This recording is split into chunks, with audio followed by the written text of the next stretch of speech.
Students, I am Shubhangi Jain from MB International School, Nayagaon, Kota. Today we will start chapter number 9 of your civics portion, that is urban livelihood. Chapter number 9, urban livelihood. In this chapter we will learn about some self-employed workers, some business worker, casual and domestic workers, professional, migration and some case studies. So let's start with our chapter. In the previous chapter we read about livelihood in rural areas. Previous chapter में हमने पढ़ा था कि rural areas में कैसे earning source को लोग achieve करते हैं. अब इस चैप्टर में हम पढ़ने वाले हैं कि अर्बन एरियाज में लोग अपना लाइवलीहुड कैसे चलाते हैं. The occupations of people in urban areas are different from occupation of people in rural areas. अब यहाँ के ऑक्यूपेशंस अलग होते हैं.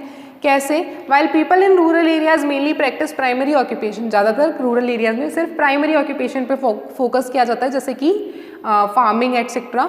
लेकिन यही बात करें हम हमारे अर्बन एरियाज़ की, तो यहाँ पे सेकेंडरी और टर्शरी ऑक्यूपेशंस पे ज़्यादा फोकस होता है. तो हमारे पास 4 टाइप के अर्बन वर्कर्स हैं. First category of workers are the self employed workers. पहली कैटेगरी किसकी आती है? सेल्फ एम्प्लॉयड वर्कर्स की. तो इसमें कौन कौन से हॉकर्स आते हैं, जैसे कि शॉप ओनर्स और showroom and agency owners. Next second category, जिसमें आते हैं हमारे कैजुअल या फिर डेली वेज वर्कर्स, जैसे कि जो फैक्ट्री में वर्कर्स काम करते हैं, पेंटर्स काम करते हैं, वो. थर्ड कैटेगरी आती है परमानेंट वर्कर्स की, जैसे कि बैंकर्स, इंजीनियर्स और टीचर्स. एंड फोर्थ कैटेगरी है हमारी प्रोफेशनल्स की, जिनके पास प्रोफेशनल डिग्री होती है और जो सेल्फ एम्प्लॉयड होते हैं. Now first one is self employed workers. There are number of people who are not employed by anyone. ऐसे कई लोग हैं जो दूसरों के थ्रू एम्प्लॉयड नहीं है, यानी वो खुद का बिजनेस करते हैं, चाहे वो छोटा हो, अपनी छोटी छोटी शॉप्स और स्टॉल्स वो खोले रखते हैं. उनकी कोई फिक्स्ड इनकम नहीं होती. If their work flourish they may be able to earn well. अगर उनका बिजनेस अच्छे से फ्लॉरिश कर रहा है, प्रॉस्पर कर रहा है, तो वो अच्छा अर्न कर लेते हैं. लेकिन कई बार ऐसा होता है कि उनके वर्क उतने अच्छे से फ्लॉरिश नहीं कर पाते, तो उनको अपनी एंड्स मीट करने की भी इनकम अर्न नहीं हो पाती है. Next, people who sell things on the street. ऐसे लोग जो स्ट्रीट पे अपने आइटम्स को सेल करते हैं, उन्हें हम क्या बोलते हैं? हॉकर्स या फिर vendors. They have to organise their work and plan how and where to set up their stalls. इनको पहले से अपना माइंड मैपिंग करनी पड़ती है कि इनको अपनी स्टॉल्स कहाँ पे लगानी और कैसे अपने प्रोडक्ट्स को सेल करना है. People who sell food items mostly prepare food at home. ऐसे लोग जो फूड आइटम सेल करते हैं, अपने जो सेटअप्स होते हैं, स्टॉल्स होते हैं, उन पे उनको फूड खुद से घर से प्रिपेयर करना होता है और उसके बाद ये इनको स्ट्रीट्स में सेल करते हैं. Their stalls are generally temporary structures. इनकी स्टॉल जो होती हैं वो टेम्परेरी होती है, यानी कि वो एक जगह से दूसरी जगह शिफ्ट की जा सकती हैं. दे मे बी कार्ट हो सकते हैं, या फिर प्लास्टिक शीट स्प्रेड कर देते हैं वो किसी भी पेवमेंट पे, और उससे अपनी क्या बना लेते हैं? शॉप बना लेते हैं. The police can drive these people far away if they put up their stalls in unauthorised areas. कई बार इनको पुलिस भी उस प्लेस से हटा देती है, क्योंकि ये अपनी अनऑथराइज्ड प्लेस पे क्या करते हैं? स्टॉल्स लगा लेते हैं. Hence they have no security. इनकी कोई सिक्योरिटी नहीं है. ये अपनी डेली सेल पे ही डिपेंड करते हैं कि इनको ब्रेड बटर उस दिन का मिलेगा या नहीं. Some street vendors may cause inconvenience to people as they obstruct traffic.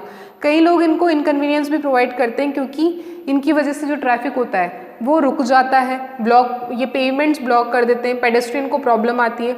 इसी वजह से इनको पुलिस क्या करती है? एक जगह से दूसरी प्लेस पे बार बार मूव करती रहती है. These are almost 1 crore vendors and hawkers in the country. The government has realized that it cannot ban the livelihood of so many people. इसलिए गवर्नमेंट को रियलाइज़ हुआ कि हम 1 करोड़ वेंडर्स की लाइवलीहुड तो रोक नहीं सकते. इसलिए इन्होंने क्या किया? एक लॉ पास किया जिसका नाम था street vendors protection of livelihood and regulation of street vending act कप in 2014, according to which it will allot certain areas to hawkers which could be identified as vending zone. तो इसके लिए इन्होंने क्या किया? कुछ एरियाज़ को आइडेंटिफाई किया और वो किसके लिए रिस्ट्रिक्ट कर दिए कि यहाँ पे सिर्फ हॉकर्स अपने एक वेंडिंग जोन होगा जहाँ पे जाके हॉकर्स अपने प्रोडक्ट को सेल कर पाएंगे. नेक्स्ट कैटेगरी है हमारे बिजनेस ओनर्स की. मैनी पीपल हैव शॉप्स और business of their own in market places. खुद के बिजनेस होते हैं इनके मार्केट प्लेसेस में. दे मे बी बिग और स्मॉल. ये छोटे बड़े हर तरह के बिजनेस होते हैं. इसमें किस तरह के आइटम सेल करने को मिलते हैं? Garments, electronic items. ये शॉप्स परमानेंट होती हैं, इनके पास लाइसेंस होता है म्यूनिसिपल कॉरपोरेशन से कि अपने बिजनेस को रन कर सकते हैं. ये फिक्स चलती हैं कि पूरे वीकली चलती है, only remaining the Sunday. These markets also provide various other services to cater to the and diverse the need of people. और इसमें कई ऐसी सर्विसेज भी हमें देखने को मिलती हैं इन मार्केट्स में जिससे लोगों की बाकी नीड्स भी फुलफिल हो पाती है. Apart from markets nowadays a lot of malls, अब मार्केट्स को हम एक तरफ रखें तो मॉल्स, शॉपिंग कॉम्प्लेक्सेस धीरे धीरे हमारी कंट्री के डिफरेंट पार्ट्स में ओपन होते जा रहे हैं।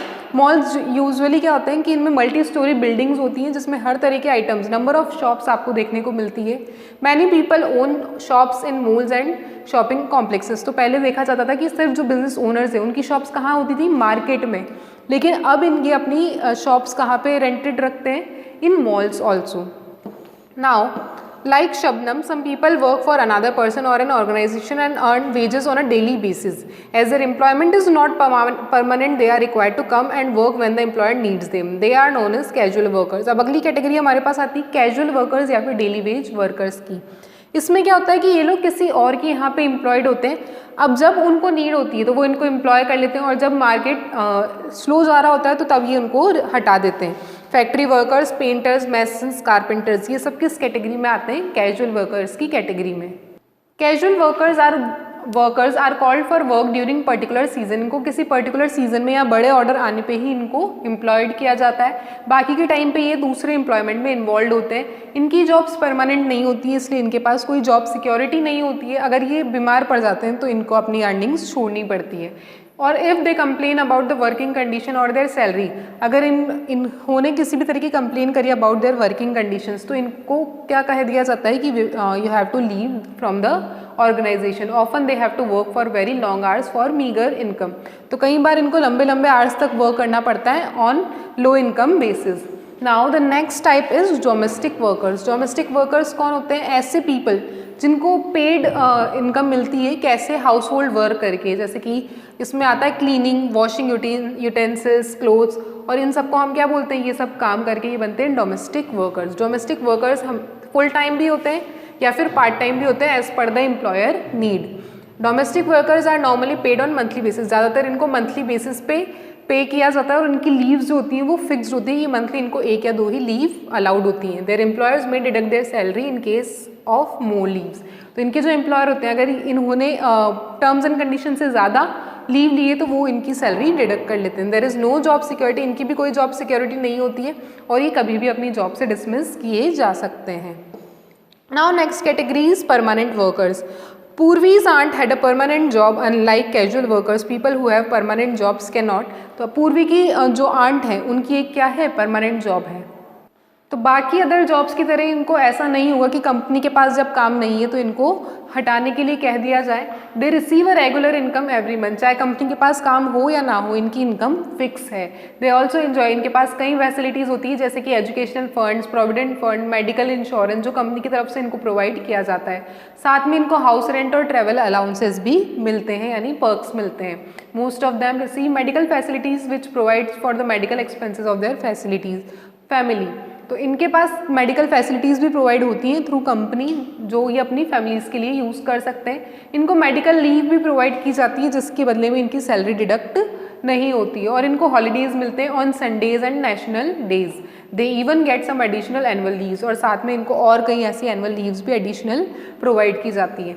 Now next category is professionals. Professionals वो होते हैं जिनके पास कोई स्पेशल एजुकेशन होती है, इन्होंने स्पेशल ट्रेनिंग ली होती है, स्किल्स होती है इनके पास, जैसे कि lawyers, doctors, makeup artist, tutors. ये सब किसके एग्जांपल्स हैं, प्रोफेशनल्स के। दे मे वर्क फॉर सर्टेन ऑर्गेनाइजेशन। ये चाहें तो खुद का एक सेल्फ एम्प्लॉयड बिजनेस स्टार्ट कर सकते हैं या फिर ये किसी ऑर्गेनाइजेशन के लिए भी काम कर सकते हैं। और अगर ये सेल्फ एम्प्लॉयड प्रोफेशनल है तो ये मोर देन 1 क्लाइंट, यानी एक से ज़्यादा क्लाइंट के लिए वर्क करते हैं ये लोग। Their timing and offices keep changing. इनका जो टाइम है वो चेंज होता रहता है, ऑफिस टाइमिंग्स, और according to their needs. Self employed professionals have no job security. इनकी कोई जॉब सिक्योरिटी नहीं होती क्योंकि इनका जो वर्क है वो इनकी ही नीड्स पे डिपेंडेंट होता है। Now next category is migration. Migration means movement to the large number of people from one place to another. जब बहुत सारे लोग एक एरिया से दूसरे एरिया में मूव करते हैं तो उसे हम बोलते हैं माइग्रेशन। और जनरली देखा जाता है कि लोग रूरल एरियाज़, विलेज एरियाज से ही अर्बन एरियाज़ की तरफ मूव कर पाते हैं। और माइग्रेशन के कई रीजंस होते हैं, मोस्ट कॉमन है उसमें से सर्च ऑफ वर्क। तो ज़्यादातर लोग एक एरिया से दूसरे एरिया में क्यों मूव करते हैं? In search of work. People from rural areas migrate with the hope that there will be better employment opportunities as well as better standard of living. इनका मानना ये होता है माइग्रेट करते टाइम कि हम शायद दूसरी की कंट्री में जाएंगे तो वहाँ पे हमारे पास बेटर अपॉर्चुनिटीज़ होंगी और बेटर स्टैंडर्ड ऑफ लिविंग हमें मिलेगा। However people who migrate to cities face many problems like housing and sanitation. लेकिन जब ये दूसरी जगह माइग्रेट करते हैं तो वहाँ जाके इनको कई प्रॉब्लम्स फेस करनी पड़ती है, जैसे कि हाउसिंग प्रॉब्लम है और sanitation problems. This large-scale migration of people to towns and cities causes overcrowding, resulting in lack of accommodation, water, electricity and sanitation facilities. अब जब इतने लोग एक एरिया से दूसरे एरियाज में मूव करेंगे, टाउन्स और सिटीज़ में मूव करेंगे, तो टाउन्स और सिटीज़ में क्या होगा? पॉपुलेशन बढ़ जाएगी और उसकी वजह से वहाँ पे जो बेसिक फैसिलिटीज़ है उनमें प्रॉब्लम आने लग जाती है, जैसे कि अकोमोडेशन, रहने की प्रॉब्लम्स, पानी की प्रॉब्लम, इलेक्ट्रिसिटी और सैनिटेशन फैसिलिटीज़ प्रॉपरली इनको नहीं मिल पाती है। As more and more people migrate to cities, slums develop. और जैसे जैसे लोग माइग्रेट करते हैं सिटीज़ की तरफ, उससे ज़्यादा डेवलपमेंट होता है किसका? स्लम्स का। वहाँ जाके क्या बन जाती हैं? कच्ची बस्तियाँ बन जाती है in cities. People in slums take up open spaces and illegally use water and electricity meant for the city dwellers. तो जब ये स्लम्स एक पूरी क्रिएट हो जाती है तो ये लोग इलीगली जो वाटर और इलेक्ट्रिसिटी की फैसिलिटीज़ होती हैं उनको यूज़ करते हैं, पब्लिक फैसिलिटीज़ को। Slum dwellers live in unhygienic conditions causing pollution and congestion. और जिस सिचुएशंस में ये रहते हैं वो बहुत अनहाइजीनिक होती हैं, जिसकी वजह से पॉल्यूशन और कंजेशन जैसी प्रॉब्लम्स अराइज होती हैं। Thank you students.